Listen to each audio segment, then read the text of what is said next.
Fakultas Ilmu Sosial, Ilmu Politik, Prodi Administrasi Publik.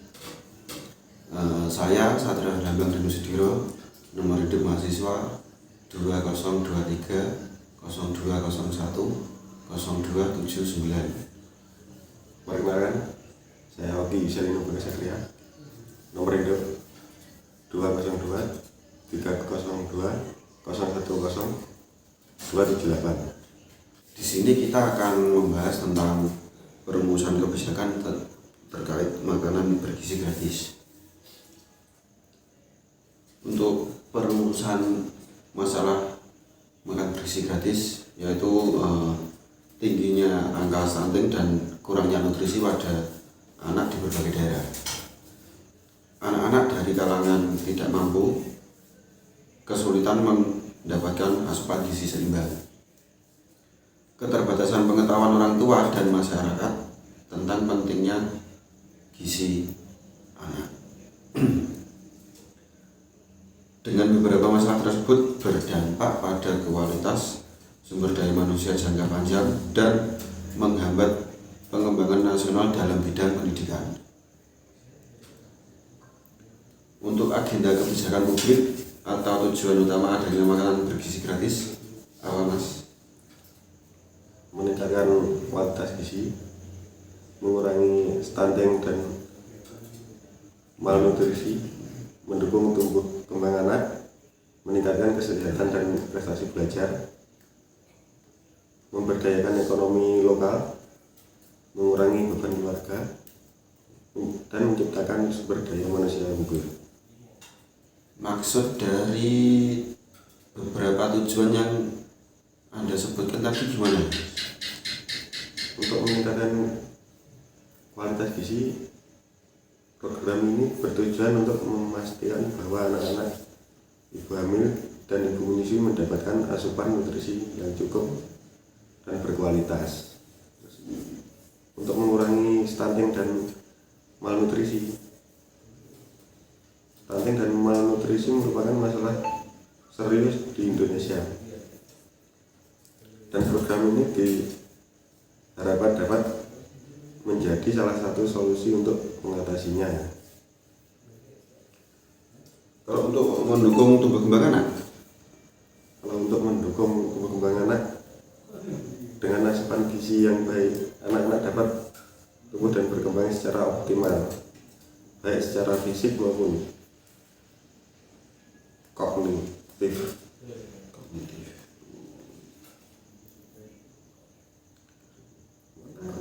Untuk pemberdayaan ekonomi lokal. Untuk pemberdayaan ekonomi lokal, program ini juga melibatkan pelaku usaha mikro, kecil, dan menengah dalam penyediaan bahan makanan sehingga dapat mendorong pertumbuhan ekonomi lokal. Untuk maksud dari mengurangi beban keluarga itu gimana, Mas? Untuk yang dimaksud mengurangi beban keluarga, program ini dapat membantu meningkatkan beban ekonomi keluarga dalam memenuhi kebutuhan gizi, terutama bagi keluarga yang kurang mampu. Jadi tujuan untuk makanan bergizi gratis ini baik ya? Sangat baik. Oke. Untuk pihak yang terlibat apa saja? Pihak yang terlibat yang jelas pemerintah pusat, pemerintah daerah, Badan Gizi Nasional. Pemerintah pusat meliputi Kementerian Pendidikan dan Kebudayaan, Kementerian Kesehatan, Kementerian Sosial. Kenapa pemerintah pusat terlibat? Karena pemerintah pusat bertanggung jawab atas kebijakan, anggaran, dan koordinasi umum untuk program makan bergizi gratis ini. Untuk pemerintah daerah yang terlibat Dinas Pendidikan Daerah, puskesmas yang ada di daerah. Kenapa sih pemerintah daerah juga terlibat? Karena untuk pelaksanaan program ini yang jelas di tingkat daerah-daerah yang melaksanakan pemerintah daerah, dalam hal ini pihak yang terkait tersebut tadi, termasuk pemerintah daerah menyiapkan fasilitas dan dukungan logistik yang lainnya. Untuk Badan Gizi Nasional bertugas untuk sebagai koordinator pelaksanaan program makan gizi gratis ini, dan juga memastikan kualitas gizi makan dan memantau pelaksanaan program di daerah. Dengan adanya makan bergizi gratis ini, kita juga bisa melibatkan UMKM lokal. Dalam hal ini bisa petani atau koperasi-koperasi yang ada di daerah. Mereka bisa menyediakan bahan makan bergizi dan pengelolaan SPPG. Jadi untuk pihak-pihak yang terlibat ya yang saya sebutkan tadi, Mas. Gitu.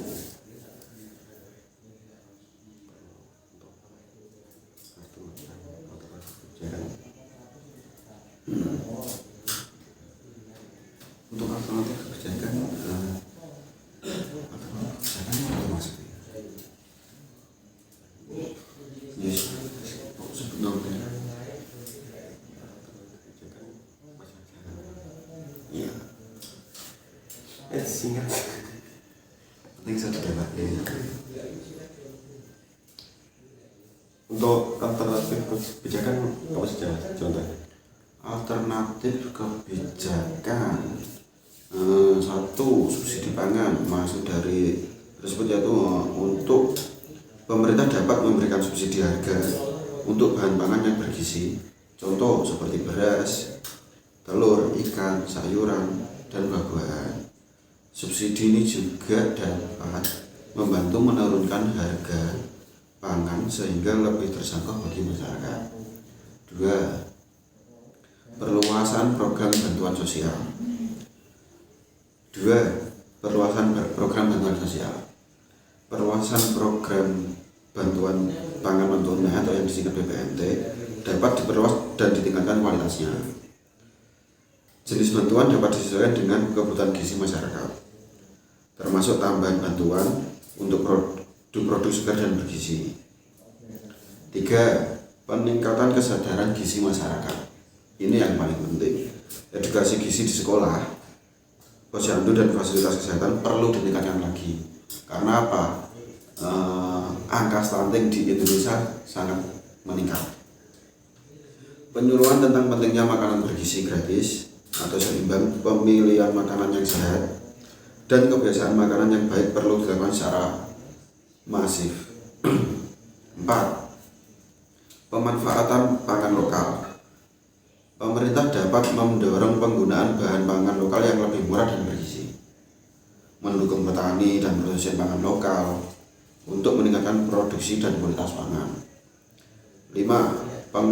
Penguatan rantai pasok. Memperbaiki infrastruktur pendukung seperti jalan, transportasi, dan penyimpangan untuk memastikan kelancaran distribusi pangan. Yang nggak kalah penting juga untuk peningkatan gizi di sekolah. Program ini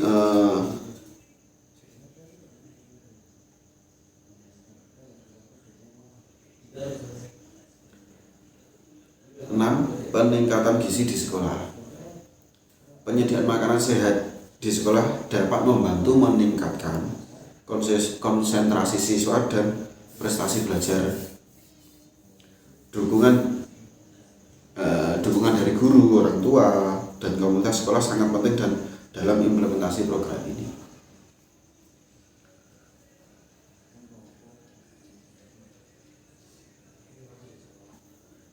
Jadi untuk alternatif kebijakan ya yang saya sebutkan tadi itu, Mas. Untuk lain-lainnya mungkin masih saya belum tahu mananya. Untuk tantangan dalam mengimplementasikan program ini gimana, Mas? Untuk tantangan dalam implementasinya itu keterbatasan anggaran menjadi tantangan utama dalam implementasi program makanan bergizi gratis. Perlu adanya perencanaan anggaran yang matang dan alokasi sumber daya yang efisien. Terus tantangan lain adalah perubahan perilaku masyarakat dalam memilih dan mengonsumsi makanan bergizi. Edukasi dalam penyuluhan dan berkelanjutan diperlukan untuk mengubah perilaku masyarakat. Nah itu. Jadi tantangan utamanya itu. Oke. Untuk penetapan kebijakan makan bergizi gratis ini, pemerintah pusat harus mengalokasikan anggaran khusus untuk makan bergizi gratis di sekolah. Pengadaan bahan makanan dari petani dan UMKM lokal.